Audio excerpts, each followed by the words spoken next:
Bonjour mes chères leaders, comment allez-vous aujourd'hui? Bienvenue dans ce nouveau podcast Osez briller, édition spéciale entrepreneuse. Et aujourd'hui, nous avons l'honneur de recevoir Mélanie, alias Punch ta visibilité, une femme tout aussi passionnante que passionnée. Pour celles qui ne me connaissent pas, je m'appelle Patricia, je suis lifestyle et money coach et j'accompagne les femmes entrepreneuses à obtenir l'argent qu'elles méritent tout en se créant le lifestyle de leurs rêves. Sans plus attendre, si vous ne l'avez pas encore fait, je vous invite à vous abonner à cette chaîne, à ce podcast et on se retrouve juste après l'interview de Mélanie alias Punch ta visibilité. Mon petit doigt me dit que vous allez avoir plein de pépites en termes d'entrepreneuriat, d'organisation, de communication, de visibilité. Bref, régalez-vous, on se retrouve très vite. Yes! Hello! Comment ça va? Ça va, ça va. Ça va très bien. Merci beaucoup de ta présence aujourd'hui dans la communauté Sublimer sa vie. C'est top. Merci à toi de m'accueillir. Un bon mood en plus aujourd'hui, donc c'est le bonjour. Ah yes, j'adore. Merci beaucoup. Alors du coup, on va commencer tout de suite parce que je sais que ton emploi du temps est aussi chargé. Est-ce que tu peux te présenter en quelques mots, s'il te plaît? En quelques mots, je suis mentor pour la session de Facebook et je suis formatrice en communication social média. Donc moi, je crois que la communication, c'est une chance aujourd'hui qui est disponible auprès de tout le monde puisque les réseaux sociaux sont gratuits et que si on veut vraiment se révéler et vivre de son business, il faut en profiter. Il n'y a jamais eu d'autant d'opportunités, je pense, dans le monde que au jour d'Internet. Et donc, voilà, j'invite tout le monde à se lancer et à pouvoir se révéler, croire vraiment en soi. Yes, j'adore ça. J'aime ton énergie, Mani, c'est topissime. Alors du coup, est-ce que tu as toujours fait de la communication entre guillemets ou est-ce que tu es venu à la communication et aux réseaux sociaux, notamment à devenir mentor de l'association Facebook, ce qui n'est pas rien. Euh, voilà. Comment ça t'est venu en fait? Euh, J'étais salariée, comme beaucoup de monde, je pense. J'ai eu Mm. besoin de retrouver du sens dans ma vie. Donc moi, j'étais assistante en gestion euh, nucléaire de tout le sud de la France. Donc je gérais quand même 4-5 entités, mais j'étais pas du tout dans la communication. Je me suis lancée au départ en tant qu'assistante freelance il y a plus de 3 ans.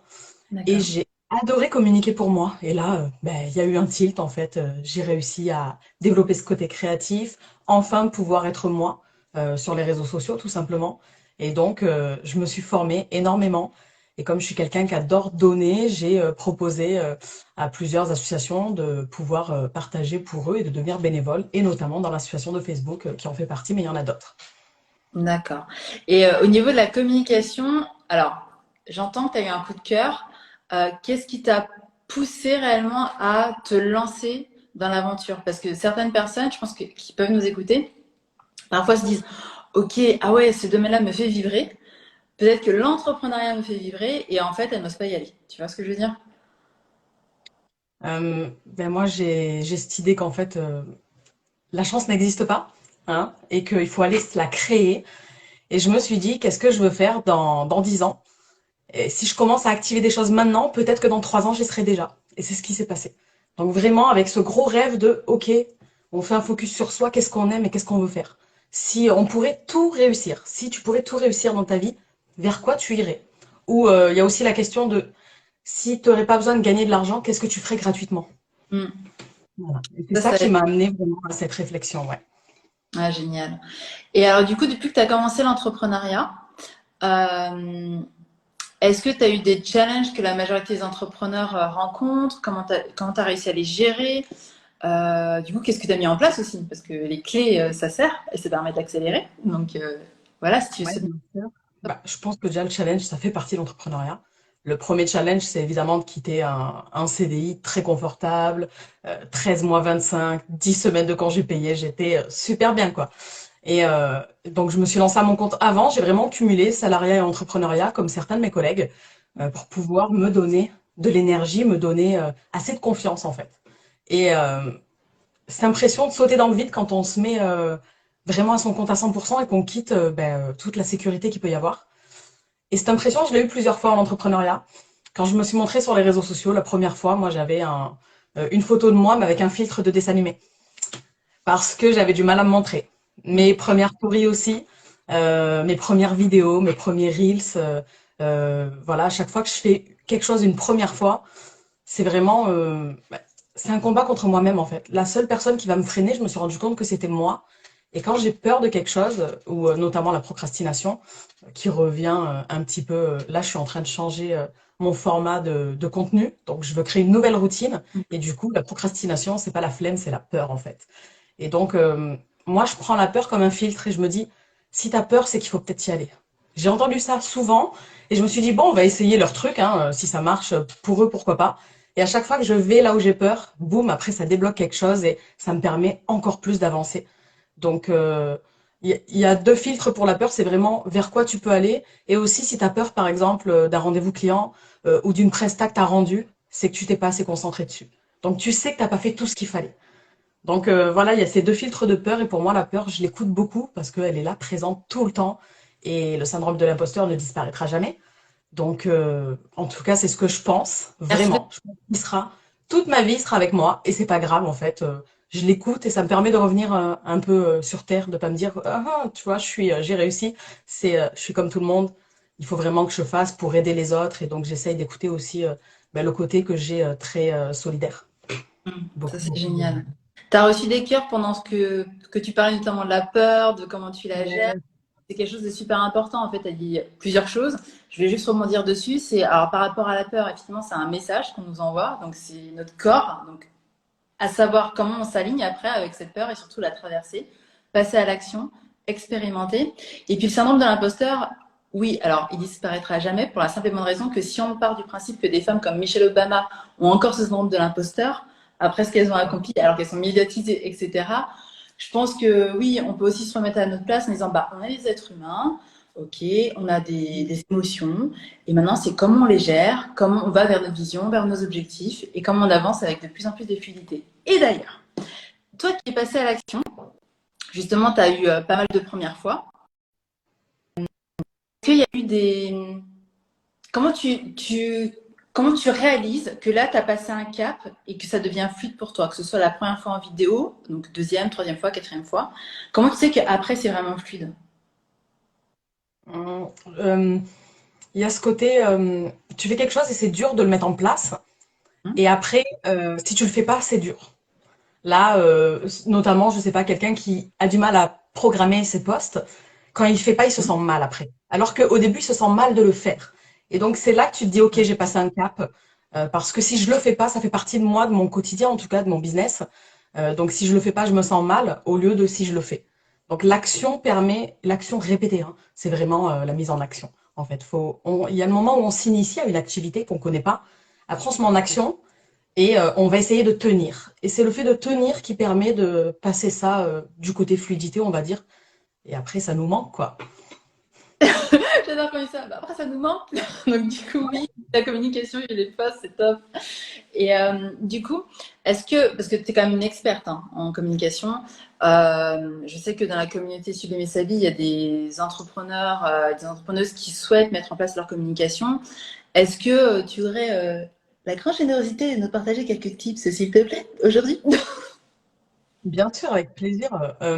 Déjà, il faut savoir, les réseaux sociaux, c'est la manière de venir amener à une discussion. C'est le seul objectif. C'est pas le marketing, c'est pas, oui, la vente, mais d'abord, on a une discussion. Donc, comment vous allez amener les personnes à discuter avec vous?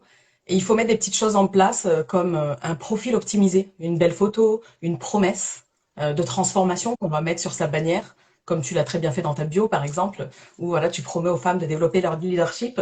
Donc ça, c'est super important. On va créer un canal d'acquisition. Donc c'est le fameux lien. J'invite tout le monde à faire un multilien.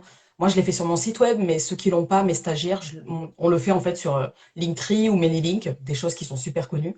D'accord. Et puis derrière, on va réfléchir stratégiquement son contenu. Donc on va se dire, qu'est-ce que mon persona, mon client cible, la personne avec qui je veux travailler, qu'est-ce qu'elle veut et comment je vais lui donner un maximum. Moi, la manière de donner du contenu, et encore, je me dis que je le fais pas assez, il faudrait que j'aille encore plus là-dedans, mais c'est de me dire, je vais prendre des bouts de ma formation concrètement, et puis je vais les donner gratuitement comme ça. Et si une personne, elle me suit, je sais pas, 2 ans, 3 ans, elle aura tous les petits bouts, mais après, est-ce qu'elle va l'actionner? Donc, pour aller plus loin, il faut venir vers moi, et c'est ça, en fait, la stratégie vraiment donner un maximum de contenu, donc vraiment des astuces actionnables, des petites choses, et on est sur du micro-contenu. On a une attention de poisson rouge, on est à peu près à 4 secondes sur les réseaux sociaux, c'est Ah oui. dramatique. Hein, on scrolle comme ça, tu vois, hop, je te passe. Là, on est à 4 secondes, donc faut vraiment que ça check et une petite info. Une petite info qui captive, et puis après, on réfléchit au canal d'acquisition derrière. Cette info, qu'est-ce qu'on en fait? Est-ce que c'est une astuce et on dit, bah, vous voulez les autres, téléchargez mon e-book. Vous voulez aller plus loin, venez dans mon audit. Donc après, on réfléchit quelle est la suite. Et voilà, faut pas oublier qu'on a 4 secondes d'attention et je pense que tout se joue là-dedans. Super important. Et c'est vrai que tu n'hésites pas à partager des morceaux de ta formation. Donc, quelque part, tu vas jusque-là. Et je me demande, est-ce que selon toi, c'est duplicable à tous les domaines finalement d'activité? De se dire, OK, bah, j'offre pour créer finalement cette discussion au démarrage, pour après finalement bah, délivrer et les accompagner réellement, parce que tu l'as aussi très bien souligné, c'est-à-dire que oui, les personnes ont les informations, par contre, est-ce qu'elles vont réellement passer à l'action? Ça, c'est pas sûr, parce que quand on est devant son écran, bah, on se retrouve seul et du coup, on se retrouve peut-être avec nos peurs et du coup, là, peut-être qu'on n'ose pas. Alors que quand on a quelqu'un qui est expert dans le domaine, donc par exemple toi, expert en communication, on va être guidé par toi en réalité, tu Ouais. vois. Euh, je pense que c'est adaptable à tout domaine, mais pas à toute personnalité. En fait, si t'aimes pas donner, si t'es plutôt réservé, quoi, si c'est pas vraiment ta personnalité, ça va se ressentir. Et D'accord. donc, bah, à ce moment-là, tu vas faire semblant de donner, mais tu vas te retenir ou tu vas pas rayonner en fait. Tu vois, tout ce côté, je pense que tu vois de quoi je parle, mais Ouais. quand on est vraiment dans son élément, du coup, on donne, on reçoit et c'est fluide. Et on donne pas pour recevoir d'ailleurs. Euh, et moi, j'ai cette impression qu'il faut donner 1000 fois pour recevoir 10 fois, quoi. Et c'est OK en fait, et j'adore donner. C'est pour ça que je suis mentor pour l'association de Facebook ou des choses comme ça, bénévole dans un réseau d'affaires pour leur projet de communication. Parce qu'en fait, Hmm. je veux donner, ça m'apprend. Moi, ça me permet de m'élever, d'évoluer aussi. Donc, en donnant, je donne à moi-même en fait. Est-ce que je me donne l'opportunité, moi, d'aller plus loin? Et comment je le fais? Mais je pense que tout domaine peut le faire. Alors, chacun à son échelle et chacun avec des astuces différentes peut-être, mais dans tout domaine, on peut le faire. Et du coup, pour les personnalités, alors, ce que tu me disais, finalement, ça dépend des personnalités. Les personnalités qui n'arrivent pas forcément à donner facilement. Est-ce que tu conseillerais que bah, elles répètent l'expérience, qu'est-ce que ça devienne fluide et qu'elles comprennent, qu'elles passent des shifts finalement au niveau de leur mindset, ou au contraire, tu te dirais, bah non, finalement, c'est pas pour elles et bon, bah, faut peut-être qu'elles fassent autre chose, tu vois. Euh, Elles peuvent essayer, mais si vraiment ça correspond pas du tout, elles peuvent donner d'une autre manière. Ça peut être des phrases de motivation, ça peut Hmm. être de donner que en one-on-one, de dire vous voulez plus, venez. Voilà, moi je vais pas trop donner sur les réseaux sociaux. Et en fait, de le dire, si tu as quelqu'un qui est vraiment franche et qui dit moi je donne pas beaucoup de contenu sur les réseaux sociaux, mais sachez qu'en appel découverte, je le fais énormément. Voilà, tu dis attends, je vais y aller quand même. Donc, de montrer aussi qui on est et de dire toute notre personnalité. Après, il y a différentes manières de le faire. Il y en a qui vont beaucoup écrire. Pourquoi pas faire un blog, c'est donné, hein. Il y en a qui vont pas vouloir se montrer. Et donc, ben, le podcast, c'est idéal, ou faire des petites vidéos avec sa voix qui est posée dessus, sans se montrer. Donc, on va vraiment adapter à sa personnalité pour s'amuser. Moi, le but, c'est vraiment que mes stagiaires, ils s'amusent dans leur communication, et c'est là qu'ils explosent, c'est quand ils s'amusent, hein. D'accord, ok, toi tu arrives à détecter ça, donc ça c'est génial. Si je te dis leadership féminin et entrepreneuriat, qu'est-ce que ça évoque pour toi? Euh, alors déjà, toute femme qui se lance est une working girl. Moi, je suis trop à fond, j'adore. Et puis, je motive toutes mes copines à se lancer. Ça commence à pulluler autour de moi. Je suis trop fan, vraiment, parce que c'est pas du tout quelque chose qui est courant. Aujourd'hui, on est dans un monde où euh, je pense que les statistiques, en tout cas, on dit que l'entrepreneuriat va prendre de l'ampleur parce que les gens veulent leur indépendance. Et les femmes, notamment les mamans, veulent pouvoir travailler tout en n'ayant du temps pour leurs enfants. C'est aussi pour ça, moi, que je me suis lancée, hein, au départ. Je me suis lancée à la date des 2 ans de mon fils. Donc voilà, c'est très Wow. symbolique. J'ai le PS prêt. Ah, un appel, désolé. Et du coup, je pense que le leadership et l'entrepreneuriat, ça va ensemble.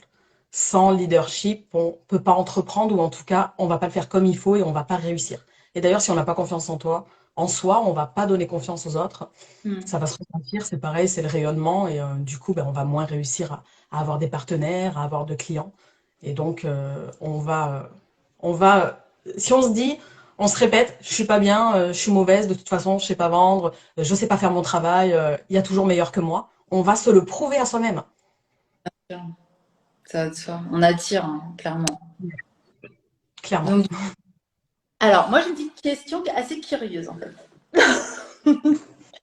Donc, ce que j'aimerais savoir, si tu souhaites le partager, bien évidemment, c'est aujourd'hui, en qualité d'entrepreneur, quel est ton style de vie? Comment tu t'organises, justement, parce que tu as passé le cap, finalement, à l'âge des 2 ans de ton enfant. Donc, maintenant, comment se passe ta vie, en réalité, tu vois? Alors, il y avait plusieurs phases. Il y a la phase au début où tu apprends plein de choses, tu fais des formations, tu bosses le soir, un peu le week-end. Tu kiffes ça, t'aimes, donc tu t'autorises à le faire pour te donner plus de vitesse en fait, hein. Tu te dis, je vais le faire, mais je vais y aller à fond. Et c'est ce que je me suis dit, je m'étais donné un an. Donc il y a vraiment cette phase où j'ai bossé le soir, une fois que j'avais couché mon fils tout le temps. Je bossais très tôt le matin, je finissais vers 5-6 heures et je bossais parfois le week-end. Mais ça, c'était OK, c'était un choix. Maintenant, je suis plutôt dans une phase de croisière. Je me suis collée aux horaires de mon fils principalement, hein, donc à part si j'ai des rendez-vous, des réunions, hein, évidemment. Mais moi, je commence à 9 heures et je finis vers 16 heures. Donc j'ai des journées super souples. Je mange à mon bureau. Attention, ma sophrologue me tuerait.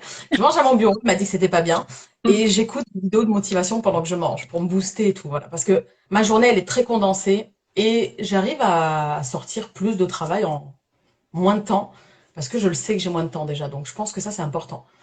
Après, quand tu es entrepreneuse, entrepreneur aussi, quand tu es motivé, quand tu aimes ce que tu fais, ça se limite pas aux horaires du travail. Donc moi, le soir, j'aime bien lire un livre sur l'entrepreneuriat ou faire des petites formations, mais celles qui m'intéressent, pas celles qui sont obligatoires.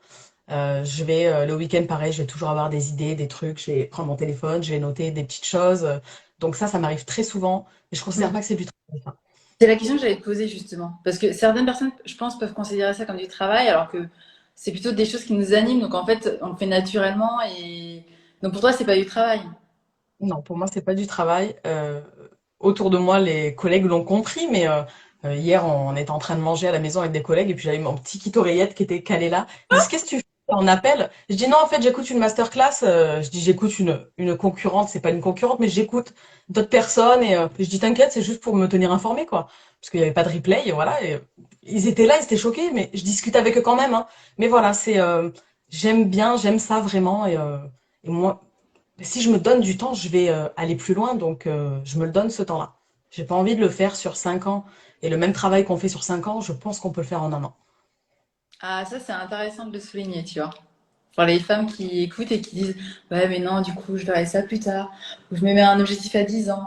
Bah, voyez à peu près quand est-ce que vous voulez atteindre cet objectif réellement pour vous, en fait. Pas forcément dans les standards, en réalité. Ça, c'est super C'est intéressant. mon objectif de faire la formation au départ. Je m'étais dit dans 10 ans, je veux faire la formation. J'aimerais bien être organisme de formation et même faire de la formation carrément chez moi en visio, pourquoi pas. Ça, c'était le rêve à 10 ans. Et j'ai mis un an à le faire, même pas. Donc voilà quoi, quand tu actives, tu mets les choses en place. Alors il y a plein de techniques, le tableau de visualisation, se l'écrire, visualiser le soir. J'ai vraiment testé tout ça et tout ce que tout le monde disait. J'ai fait des morning routines, j'ai tout fait à fond. Il y a des périodes plus ou moins évidemment. Et Ouais. ça aide énormément en fait, je pense. De se motiver soi-même d'ailleurs. Voilà. Du coup, qu'est-ce que tu conserves dans tout ce que tu as testé? Est-ce que tu gardes tout ce que tu as testé, c'est-à-dire routine du matin, routine du soir, ta visualisation? Qu'est-ce que tu sélectionnes? Qu'est-ce J'ai qui pas te de prend en réalité? C'est ça le truc. garde. Alors la visualisation, ça je trouve ça super important et notamment quand tu as quelque chose qui te trotte dans la tête parce que tu fais un nouveau projet. Ben, avant de dormir, je vais fermer les yeux, je vais visualiser ce projet qui réussit. Que quand ça m'embête, parce que c'est là, donc tant qu'à faire, utiliser ce côté qui t'embête pour aller le transformer. Hum, Euh, la routine du matin, elle est plus du matin parce que j'ai choisi de dormir un peu plus parce que je me couche plus tard, moi, maintenant. J'ai réussi à avoir ce rythme-là qui me plaît parce que ma créativité est là le soir, en fait. Donc, ça, génial. c'est un problème finalement dans mon quotidien, donc je me lève pas plus tôt. Et ma routine, elle est plus vers midi, midi et demi. En fait, je la fais à midi, c'est ma routine. C'est pas une morning routine du tout, mais voilà, c'est OK. Et d'ailleurs, je vais faire du coup du sport à midi ou plutôt le soir. Je vais vraiment l'adapter à mon quotidien où ça va être le week-end et pas forcément la semaine parce que la semaine, je suis focus boulot. Et donc le week-end, c'est moi, personnel, ma famille. Et donc, ouais, j'essaye de trouver cette balance-là. J'essaye de m'écouter beaucoup, en fait. Qu'est-ce qui me plaît, qu'est-ce qui me plaît pas. Et j'arrive jamais à faire un jour identique à celui d'hier. Donc, même dans une routine, ça marche pas. Jamais mes routines n'étaient les mêmes. J'avais un plan, mais il faut aussi s'écouter, quoi. On est d'accord. Est-ce que tu aurais un autre conseil à transmettre à la communauté, Sublimer sa vie? Euh, je voulais vraiment que transmettre à toutes les femmes qui veulent avancer, qui veulent réussir, de se donner une chance parce que on peut venir de très très loin et moi je viens de très très loin réussir en fait il suffit d'y croire, de mettre des petites actions en place la technique des petits pas, Hmm. de faire un petit pas tous les jours, mais vous y arriverez pas parce qu'il y a des jours de baisse de motivation, notamment par les règles avec les femmes. C'est vrai que c'est une semaine où je suis pas du tout productive et du coup je fais des petits pas toutes les semaines. Donc toutes les semaines, je fais des petits pas, c'est noté. Tous les vendredis, j'ai des mails, par exemple, c'est mon jour marketing, je fais des mails pour prospecter, je fais des petits trucs toutes les semaines et j'avance doucement comme ça. Je vais faire un petit plan peut-être. Un plan, vraiment, un plan à 1 an, 3 ans et 10 ans pour savoir qu'est-ce qu'on met en place pour atteindre nos objectifs en fait. Sans plan, on va nulle part, donc ça c'est important. Ça, c'est génial. Merci beaucoup, Mélanie. Et du coup, pour les femmes qui ont envie de te retrouver, déjà, quelle est ton actualité? Est-ce que tu as une actualité en ce moment et où est-ce qu'on peut te retrouver? En ce moment, j'ai un essai à la salle d'entraînement à la communication qui est gratuit pour toutes les personnes qui rentrent. Et tous les mois, il y a un entraînement à la communication.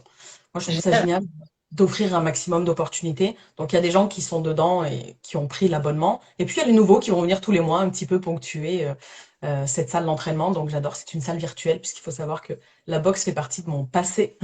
Et donc, je l'ai ramené. Du coup, c'est pour ça que j'ai des logos de boxe et tout ça. Et Punch ta visibilité vient de là. Donc j'ai ramené ça dans mon univers pour moi m'aligner vraiment avec qui j'étais. Et puis du coup, on peut me retrouver notamment sur Instagram, c'est le canal sur lequel je communique le plus. Donc on peut me retrouver sur Insta et après aller sur mon site web découvrir un petit peu ce que je propose. Est-ce que tu peux nous en dire un peu plus de ta salle d'entraînement? Parce que quoi, tu l'offres, tu vois, c'est un énorme cadeau. Donc, est-ce que tu peux nous faire un petit teasing, tu vois? Ouais, je suis partie du principe que la communication, c'est une chance, mais il faut s'entraîner. Ça s'organise en fait. Et donc, dans la salle d'entraînement, je livre des modèles de templates, mais pas que. Donc, c'est vraiment en visio, en téléprésentiel, sur Zoom. Je vais créer sous les yeux des stagiaires et des personnes qui sont rentrées dans la salle des templates selon leur questionnement. Donc, c'est très personnalisé finalement. En général, il y a aussi un petit cours d'une demi-heure sur une thématique donnée et après, on crée tous ensemble. Donc, on a la technique, on a le sparring. Le sparring, ben, c'est celui qui va t'entraîner. Et on a le ring, on monte sur le ring et on crée sa communication. Ah, génial. T'as vraiment fusionné les deux univers, c'est top. Super. Donc, du coup, est-ce qu'il y a un lien pour ta salle d'entraînement ou quoi aux caisses? Le lien est dans ma bio avec tous mes liens. Voilà, c'est Ok. vraiment un essai gratuit à la salle. Donc, il y aura les liens dans ta bio. Et du coup, est-ce que tu souhaites me le partager pour que je transmette à la communauté Sublimer sa vie, que je mette en petit commentaire, tu vois, pour qu'ils aient accès au lien? Bien sûr, tu veux que je te l'envoie? Comment? Oui, tu peux me l'envoyer, je le mettrai juste après. Sinon, c'est punchtavisibilité.fr/lien. Ok, bah c'est parfait. Je vais faire ça tout de suite.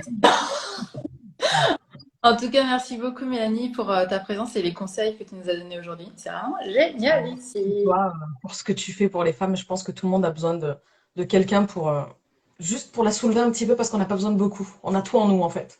Juste un tout petit peu. C'est ça. Et après. Ouais, et après, t'exploses. Merci infiniment Mélanie. Et du coup, je te dis à très vite. Merci à toi, c'est trop gentil. Mes chères leaders, j'espère que ce podcast vous a plu et que vous avez pu prendre le temps de prendre en note ce qui vous parlait le plus pour d'ores et déjà l'appliquer dans votre vie. Tout simplement parce que vous êtes la personne la plus importante de votre vie et que seul vous pourrez changer votre vie. Quoi qu'il en soit, je vous dis à très vite. Et si vous ne l'avez pas encore fait, je vous invite à vous abonner de suite à ce podcast. Et on se retrouve très très rapidement dans un prochain épisode.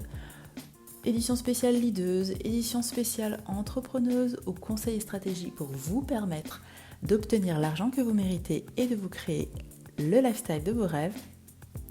On verra. En tout cas, sentez-vous libre aussi de m'envoyer des petits messages, comme vous le faites déjà, sur des thématiques que vous aimeriez voir abordées dans ce podcast. Je le ferai avec grand plaisir. Je vous dis à très vite et d'ici là, faites-vous passer en premier.